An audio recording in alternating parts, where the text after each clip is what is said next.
सिया राम कहा करना, दुनिया के लोगों से आशा न किया करना। बेचारी पत्नी उसकी, कुआं जी की पत्नी भटकती रही पर किसी ने सुनी नहीं, और जब किसी ने नहीं सुनी दर दर की ठोकरें खाई, इधर भटकी उधर भटकी, और क्या करती,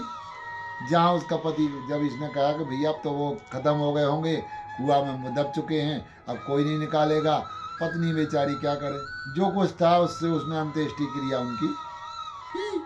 और अंत्येष्टि क्रिया, उसको विश्वास था, भगवान पर भरोसा था कि हमारे स्वामी इतने भजनीय थे, हमारे स्वामी ने इतनी पूजन किया है, हमारे साथ में ऐसा नहीं हो सकता। तो ये क्या करती,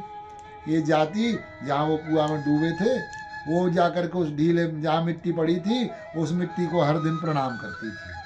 वहाँ जाकर के बैठ करके उस मिट्टी के ढीले पे, जहाँ ये पटकती थी मिट्टी ले जाकर के खोद खोद के इकट्ठी की थी, उस टीले पे जाकर के रोती थी,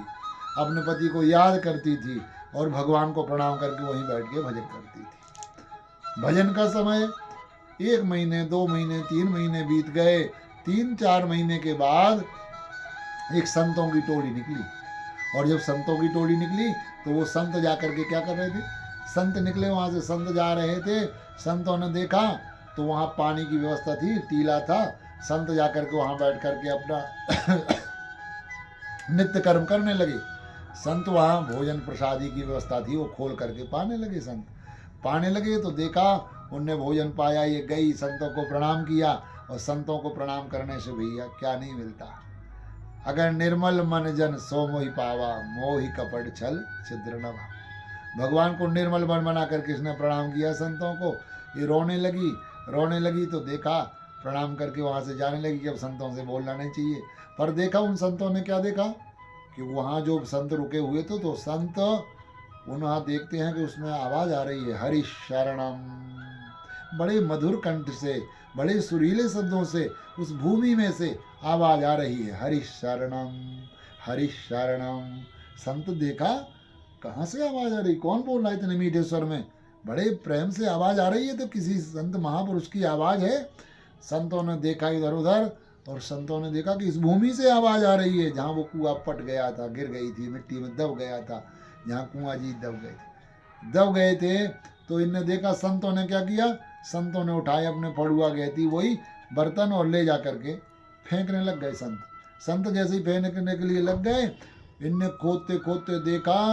और जैसे ही नीचे पहुंचे संत लोग खोदते, गांव वालों को पता पड़ा क्या हुआ, बोले यहाँ से आवाज़ आ रही है, आवाज़ आ रही, संतों के लिए आवाज़ आ रही थी। संतों ने खोदा, देखा भैया तलहटी में पहुंचे, जहाँ जल था उस जल में बढ़िया से बढ़िया संत कुआराम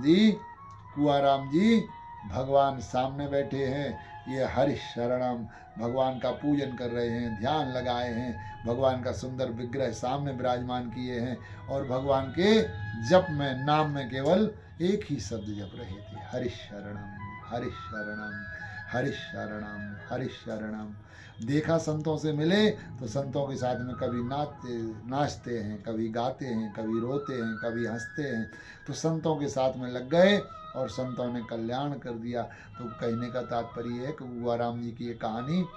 लोग तो संसार के सब कुछ समझ लेते हैं, पर संत भक्त के लिए समझ जाते हैं, और संतों के संग में रखने से स्वयं का भजन काम आता है, संतों का साथ काम में आता है। जीवन में यही करना चाहिए, संतन के संग लागरे तेरी